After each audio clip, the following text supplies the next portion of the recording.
আসসালামু আলাইকুম। সবাই বালা। এই দুনিয়ার তালবাহানা বুঝলা না, কেউ বুঝলা না। বুঝছো, আমি বুঝলাম না। তোমারে চাইলা, হারাইলা, আবার পাইলা, আবার হারাইলা, আবার পাইলা, সিল মেরে লইলা। কিন্তু তুমি কাবিনেটে আনো না লাইকা আমার জীবনটারে ধ্বংস করে একটা বার তিনটা গুন্ডা কইতা দেখতে আমি তোমার লাগে কি করি। অবাক লাগে। তোমার লাগে জানলা পর্যন্ত জেনে হাজির করে দিতাম পারতাম। এই জায়গার মধ্যে তুমি আমার এই জায়গা দিলা। আমি কইল সইয়া গেল। এই দুনিয়ার পরে আরো একটা দুনিয়া আছে, যেহেতু আমরা মুসলমান। তো এইবার কাল হাসরের ময়দানে সবাই রে এটার একটা না একটা জবাব দন লাগবো। কি লেগে দন লাগবো? এই দুনিয়া ফাড়াইছি আমরা রে পরীক্ষার লাগে। কার কেমন চরিত্র, কার কেমন স্বভাব, কার কেমন আত্মসম্মান, কার কোথার হতি কর্তুরা ডর ভয় আছে, এটা যাচাই করা লাইকে পাঠাইছে। বর্তমান জামানায় এটা দুইটা রাখা বড়ই কঠিন, তা আমি মানি। কিন্তু আমার জীবনে তোমার জানগো 7টা দিন পর্যন্ত 5টা ওয়াক্ত নামাজ আমি পড়াইতাম পারলাম না। আমি শিকার যাই, এটা লেগে আমি তোমার গায়ে হাত পর্যন্ত তুলছি। তোমার লোক হয়তো অভিমান করে পর্যন্ত শুরু করি। তোমার বহুত মানানোর চেষ্টা করছি, রিকোয়েস্ট করছি। আমার মা একটা নেককার বউ চান। আমি আর তোর কাছে কিচ্ছু জানি। ঠিক আছে, আমার মাটার একটু চাইয়া রাখিস। কি লেখা তুই তো জানিস। আমার মারে আমি কত বেশি মহাব্বত করি, জেনে তোর মতো কয়েক ভাই বা কুরবান আমি পর্যন্ত করে দিতাম পারি। কিন্তু কি এমন ভাবে আমার দিলটারে সারকার করে দিলি। আজকে আমি আমার অন্যায়ের কারণে তারার প্রতি তোর প্রতি আমি এতই বিশ্বাস আছিলাম, তারার খুব গৌরব করে বসছিলাম। আমি আল্লাহ না বেইমান হইলেও তাই ফেম আমার লোক কোনোদিন বেইমানি করতে পারতো না, দেখবো না। যদি তাই কোনোদিন বেইমানি করে, আমি তোমার চোখের দিকে চোখ মিলেই আমি চাইতাম না। আসলে আমি আজকে লজ্জায় আমি আমার মা থেকে দূরে। কিন্তু কথা বার্ত তুমি যতই কো, তোমার লাইকে আমি কি ত্যাগ করছি তোমার কল্পনার বাইরে। বিশ্বাস করো না। আমি তো স্বাভাবিক বংশের ফুলে আসিলাম, তেমন দাগও আসিল না। না তোমার আগে আমি কোন মাইয়া লইয়া পুষ্টি নষ্টি করছে আমার এমন স্বভাব আসছিল, তাও কইতে পারতাম না। তুমি কইতে যে তুমি প্রথম নারী যারে আমি স্পর্শ করছি। আমি আলামিনের জীবনে তুমি সেটা আমি কেউ স্পর্শ করি নাই। এটা যেমন বাস্তবতর সত্য কথা, তোমারে আমি কেমন তোর মহাব্বত করি ওইটাও সত্য কথা। ওই বিষয়টা বাবার দরকার আছিল। যখন তোমার আমি কত রিকোয়েস্ট করে বললাম, তোর যদি কোনো সমস্যা থাকতো তুই আমারে কর। তুই বলি যে তুই যদি বাড়ির থেকে কোনো কিছু না নিয়ে তার কোনো কিছু যদি না রাখস, তাইলে তোর খোঁজও কেউ নিত না। সবাই তোরা এমনি জানে। আমিও তো সরল মনে কইলাম, আহা দেখ বুকটা খালি। কিন্তু তুই আমার কাছে কত ছলনা করতি। এমন একটা দিনে আমার রাইতে 2টা বাজলেও যদি বাড়ি ফিরতাম, ততক্ষণ তুই বইয়া থাকবি এ বুকটা ছাড়া নাকি কোনো একদিন না। এটা লেখা তোর আমি কত বহাবহি করছি। কি লিখে আমরা করস তুই বল মা, আমি তো আমার কাজে ব্যস্ত আছি। আমারও তো একটা ভবিষ্যৎ করতে। আমার পেশাটা আমি এমন ভাবে বেছে নিছি যাতে 2টা আমার স্টুডেন্ট কিনে পারে। একটারে গাছের মতো করে তৈরি করতে, একটাতে 2টা, 2টাতে 4টা, 4টাতে 6টা। আল্লাহর রহমতে আমি জায়গা মতো গেছিলাম কার। কিন্তু তুই আমার ধৈর্যটা দিলি না। আরে যখন শুরু করলা দোহানটা, আমি দোহানের পরে 1 মাস যতদিন তুই আসিলি 1 মাস পরে তুই গেছস। এই একটা মাস যে আমি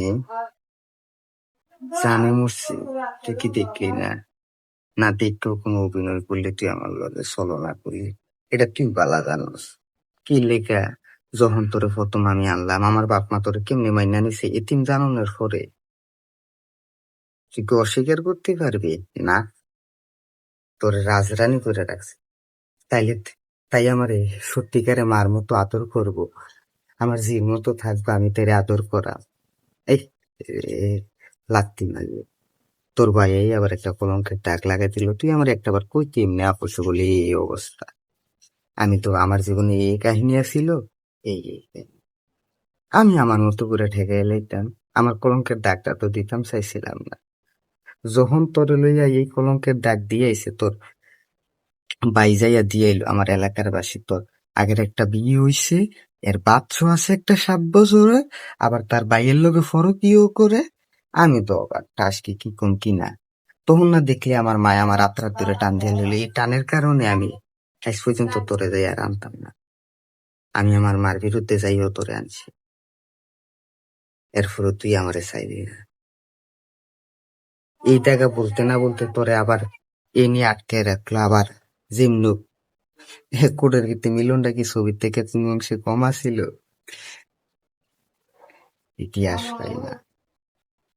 হয়তো দেখবে এই কোটের ফুটেজটা একদিন আছে না ভাইরাল হয়ে যাইব, বিষয়টা তো সিনেমার থেকে কোনো অংশে কম আসিল না। এই মাথার থেকে এই মাথা সিঁড়ি দিয়া নামা, টোপ করে দেওয়া, চোখের ফলবে গায়ে। আমি তো জানতাম না তুই এনে তোরে আমি পাইয়া যাবো, আমার তো হাহাকার। কিন্তু আমি তো আরো 4-5 দিন পরে দিয়ে তোরে আনার চেষ্টা করতাম, কিন্তু তার আগে আমি আল্লাহর কাছে শুকরিয়া, আমি তোরে সময় মতো পাইয়া গেছি। আবার আনলাম, লোক মানাইলাম, ফ্যামিলি রাতে পর ধরলাম, সবাই মানলো, সবাই শুনলো, সবাই রাজি হইলো।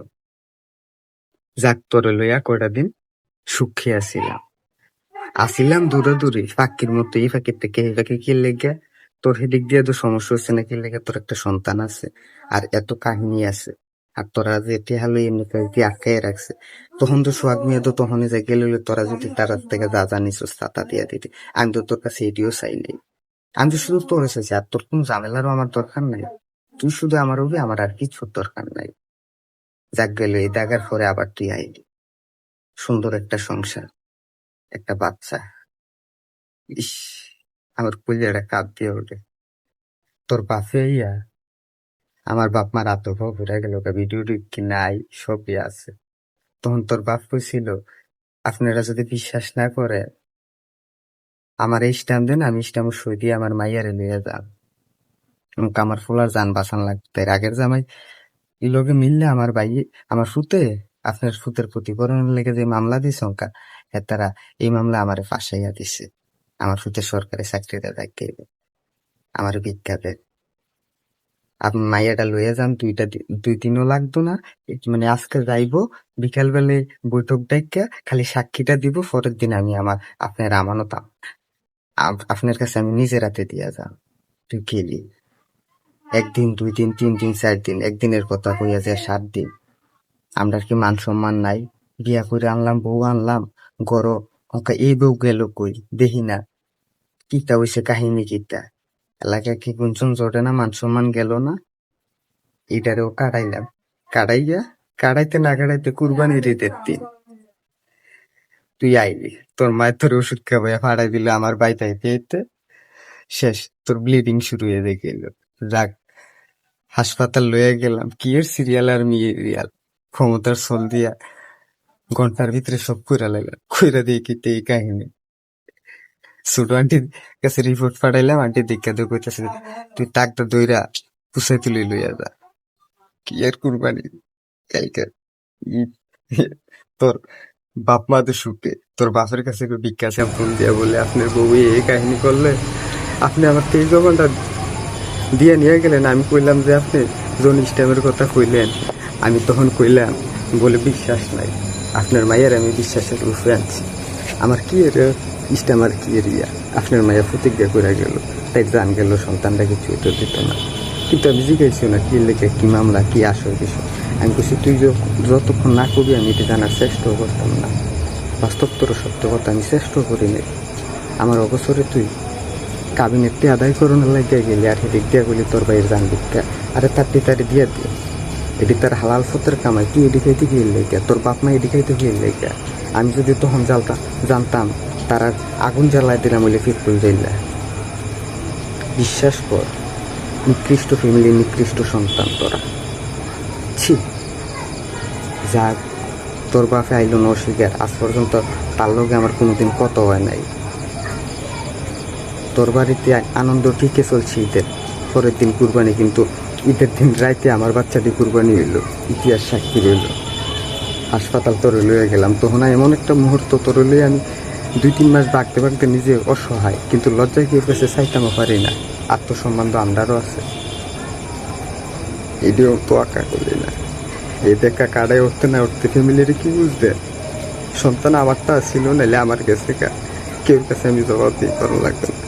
তারা তো বংশধর আছিল, কি একটা ইচ্ছা ছিল তুই মাটি করে দিয়ে এটারে মানাইতে না মানাইতে আবার 3-4 মাস গেল, স্বাভাবিক নর্মাল হয়ে আবার তুই প্রেগনেন্ট হইলি।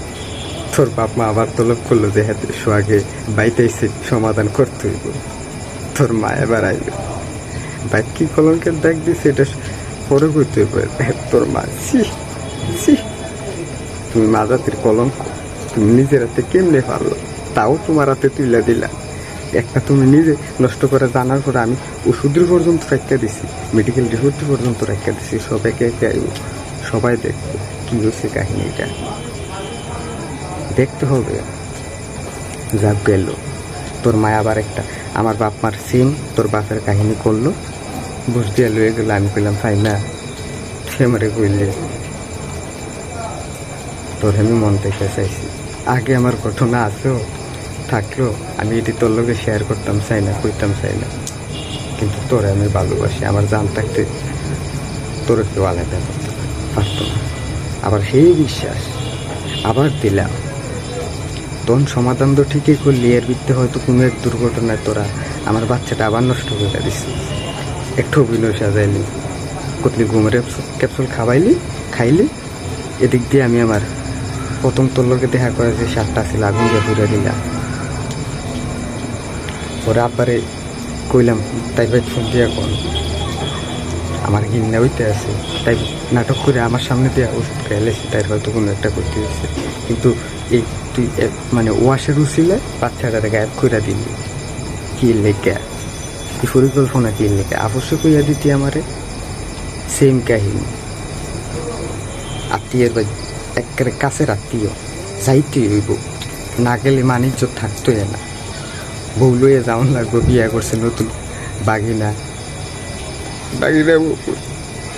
ইস কি লজ্জিত হয়েছে আমি তারা সামনে হয়েছে। তোর প্রতি লজ্জা, যখন সবাই এই ব্যাপারে জানতে পারছে, তারা সবাই আমারে হাসি খুশি রাখলো। তারা কেউ সোয়ের দিকে আমি চাই না। ওই তুই আইসোস এমন সময় আইসোস আমি কলঙ্ক গায়ে লাগার পরে বাইরে দিয়ে তুমি আরেকজনের ঘরে ইয়ে হাসি ফোন নাই বলবে কি লেখা, আবার ইজ্জতরা রাখতে পারলি না। যা করছো মারা করছো। আবার হে বুঝ অতীত জানতে চাইছ না, পয়সা গেছি বিশ্বাস কর। তারপর গেল টানা 8টা মাস, এর ভিত্তি কি না কি করলাম, আবার জীবনটাকে সুন্দর করে গোছানোর লেগে শুরু করলাম। এর ভিত্তি তো এই যে আমার রাতের 9টা সিঁড়ি সাক্ষী আছে, তোর লাইকা তোর বল আমার বল, জেনে তুই অন্যায় করে লাইছিস বাপ্পার সামনে প্রমাণিত। তোরা তো কিছু করলে প্রভৃতি, আমি তোর উপর জোর খাটাই, এলাকায় আর কোনো কিছু করি না। আজকে একবারে নিশ্চুপ হয়ে বইয়া দিছি, কিন্তু আমি মাঠে নামলে কিন্তু মাইকেলটা আমি এক ফোটা কোনার টাইম পাই না। বিশ্বাস আয় তোরা সতই, আমি 100, তবে জান হাজির। প্রথমে যেটা যদ্দূর আছে আমার উত্তরা ততক্ষণ যাইতে পারি আমি, বিশ্বাস কর, কেয়ার করি না আমি, নাইন মানি না, আদালত মানি। ভালোবাসার প্রেমে আমি প্রেম করছিলাম, তুই আমার দাগা দিলে আমি কইলাম ইতিহাস কইরালাম, এটা সইতে পারতি না। তোর আমি প্রথম কইয়া দিছি, তোর লগে আমি কোনো সিদ্ধান্তে যাওয়ার প্রথমে আমার প্রথম করতে হয়েছে এটা, আমি আলাদা এক মার একটা তো খেয়াল করিস, আগে পিছিয়ে কেউ নাই, বউ তুলতে যাওয়ার লাইন থাকার পরেও যাই নাই, এর লেগে আমি একশো, আঘাত লাগলে আমার পিছিয়ে কেউ নাই। অতএব টাকা দেওয়ার আগে চিন্তা ভাবনা করবি তুই। আমার যে একটা কাহিনী শোনাইছস, আমি মনে করছি হয়তো তোর বিয়া কইরা আমি একটা বিধবা নারীর আছে না, তার সুখটা ফিরাই দিছি, বিশ্বাস কর। কিন্তু এর ভিত্তি এত শয়তানি আমার কল্পনার বাহিরে। যাক বাদ করলাম, এখন তোর চাহিদা পূরণের সময় হয়েছে। তোর লইয়া আমি ঘুরতে পারুই না, তোর লইয়া ঘুরি না, তোর লগে হাসি খুশি তাই না। কিন্তু তুই এই যে কাজকর্ম করলি, আমার বাপ মার কাছে যে আমি জবানটা দিলাম, আমারও তো একটা এলাকার আমি একটা সন্তান আছিলাম, আমরা আত্মসম্মান আসছিল, আমরা তো রাস্তায় বাইয়া বাইয়া আইছিলাম না। তুই আমার এই শব্দটা কলঙ্কিত করলি কি লেগে? আমি তো তার সামনে আজকে মুগ্ধ হইতে ব্যর্থ ছি। দেখলি নিজে মইরা গেল, 4 দিন না খাইয়া থাকলো, কোনোদিন কই নাই। তোরে আমি কিছু জিনিসের থেকে কষ্ট দূরে রাখছি, কষ্ট দিছি, যেমন কিছুদিন মোবাইল রাখছি না তোর কাছে, এটা লেগে আমি কত লজ্জিত হয়েছি। ইভেন তোরে শেয়ার করার পরে হঠাৎ করে আমি টিয়ার ক্রাইসিসে পড়া আমার নিজের হাতের মোবাইলটা এক নিমিষে বেচ্ছাবিরা পর্যন্ত দিলাম। একটাবার চিন্তাও করছিলাম, কিন্তু তুই একটা মোবাইলের লাগা আমার লোকে কি ইসরে নোট ট্রেন আমি দিছি প্রো আলট্রা ম্যাক্স। ছি, এই মোবাইলটা তোর থেকে চিনাইতাম পারলাম না আমার এই জীবনটার ভিতরে। কারণ কি লেগে তোর এটা ওই যে গ্রুপের নামটা যে কিটা, বন্ধু মহল না কিটা যে একটা, ইস এটা ভিতরে দিন রাত 24 ঘন্টা পুরা উড়া কথা কতি লাঙ্গেরার লোকে কতি, আমরা কোনো খারাপ মেন্টালিটি নেই না। তোর তুই অন্য একটা পুরুষের সাথে তোর কথা কোয়াড়ে দোষে না। এবার তুমি রসের আলাপ কুন্দাই বা গ্রুপে কি হয় না হয়, আমার বিশ্বাস করে লেগে গ্রুপে ঢুকাইলি কয়েকবার আমি থোট লিখ, আমি আলামি হায়দার, মনে রাখবো হায়দার আইব, হায়দার আইব, কারারে হায়দার, মনে রাখবো নামটা, লিস্টি করে রাখবো। যদি আল্লাহ আমার হায়াতে বাঁচাই রাখ, কতদিন বাঁচে ও শিউন নাই, কিন্তু যতদিন বাঁচে তুই আমার লোকে এই বেমানির খেসারও দন লাগবে। কিন্তু তোরা আমি হাসিল করামে, যদি আমার জান দায়িত্ব থাকে দেখে, তোর জান যদি আল্লাহ যদি হেফাজতে রাখিয়া রাখি, 12 বছর পরে হইল তোর দিন আমি তোরে সাইড রাখছি। তোরা আমি কইছিলাম তোর লাগে যদি আমি এক যুগ যদি সাধনাও করণ লাগে আমি প্রস্তুত আছি। কিন্তু তুই একটাবার চিন্তা করিস, আমি বাপ মার একটা হলো, আমার আগে পিছিয়ে কেউ নাই। এখন তোর লগে যদি আমি কোনো জায়গায় যাই গে বা তোর লগে আমি চিন্তা ভাবনা করি, আমার বাপ মায়ের কী চাইব? আমার মাটা অসুস্থ, বাসায় দেহ, একলা চলতে পারে না, তার খুব কষ্ট, যে কারণে আমি আজ পর্যন্ত বিদেশে যাওয়ার কোনোদিন চিন্তা ভাবনা করতে পারি না। কিন্তু আমার ইটালি যাওয়ার খুব শখ আসছিল, আমার বাপ বহুত প্রস্তাবও দিচ্ছে, ইভেন এখনও দিচ্ছে। আমি বুঝছি না, স্পন্সার হইলে স্পন্সার বিষয় হয়, 25 লাখ লাগুক বা 30 লাখ লাগুক, আমি কেয়ার করছি না। আমি শুধু তোরে চাইছি, তোরে ছাড়া কিচ্ছু চাইছি না, বিশ্বাস কর। আমার কেরিয়ারটাও কি সুন্দর জায়গায় দাঁড়াই গেছিল, তুই এমন সময় যদি বেমানিটা না করতি। আর এই 6টা মাস তুই এর ভিত্তি আরেক বেটার লোক তুই আংটি বরাবর হয়ে যাই কিছু, তুই আমার একটাবার কস না বলে এই কাহিনী হয়েছে, আমার হায় না চল না বলে বুঝাস না বলে আয় আরেক জায়গায় যাইকে, একটা বছর আরেকটা সন্তান তোরা ফ্যামিলির থেকে। এখন যেহেতু তোরে তুই চলাফেরার কষ্ট হইতেছে, মানুষ নাই কেমনি, আরে তুই এটা তো মানে জারির উপরে আর জিদের উপরে না, মানুষকে কিছু কইতেছে না সামনে নাইলে তো মনে কর ইস দুই এলাই লইলে কি কামলি না করছি, তোর মতো একটা জগন্নাথ লই আমি। আবার তুই তোর লই আমি রাস্তার বার হইলাম না, কে লেগে আমি গাড়ি ভাড়া করে আনতো, আনন্দ লাগতো, কে লেগে আমার গাড়ি আসছিল।